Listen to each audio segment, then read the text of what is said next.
There you go, checkmate in 4 moves. I knew it would beat me.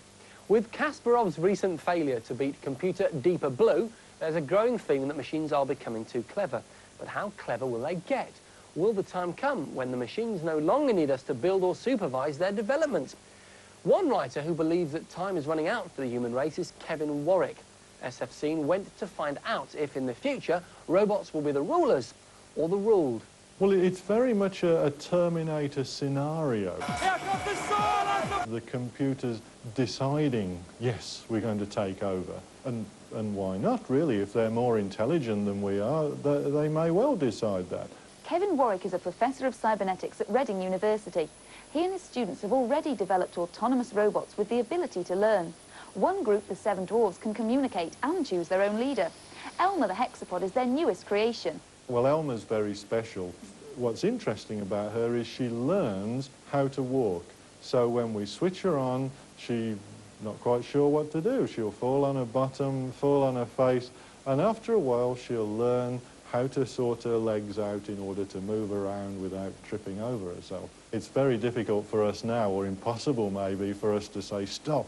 We don't want to go any further. We want to keep going. We want to progress. That's what we do. And this progress, at the moment, is putting more and more intelligence into machines and giving them more control over our lives. Robots have always been a staple ingredient of science fiction, from Asimov's 3 Laws of Robotics to the forthcoming mechanised mayhem of robot wars on the BBC. But away from the world of entertainment, should we share Kevin's concerns for the future? Martin Smith, head of cybernetics at the University of East London, sees robots in a very different light. I think we will see computers developing to greater intelligence than humans, but I think over a much longer time scale. I think we'll find them problems much more difficult than we see at the moment.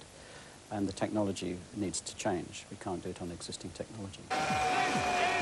But if we look more at defence systems, at finance houses, then what we're trying to do with those machines is to give them the ability to dominate, to win, to make a profit, to beat the opposition. And it's those factors that when we look at the same machines with intelligence, they can decide who they want to win against. This is where Kevin moves from science into science fiction, and yes, it's a controversial view. It's not one I hold, although it's an enjoyable book. We may see robot night watchmen, we may see robot bodyguards, but I don't see any problem with that any more than I see that the banks are run by computer and aeroplanes are flown by computer and so forth. They're still machines, and they're still logical, and they're still tools in the servants of mankind. Our machines are nice, friendly little robots. Everyone likes them. They're cute and so on. So they're not going to take over the world today.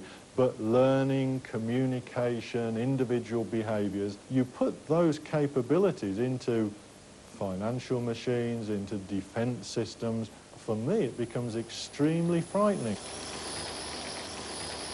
If you want the opportunity to be beaten by a machine, then you'll be wanting this Novag computer chess game. All you have to do is answer this question. In which film based on a book by Arthur? Very dangerous toys. I mean, these things really are, in a way, kind of... And concentrating on the matter in hand.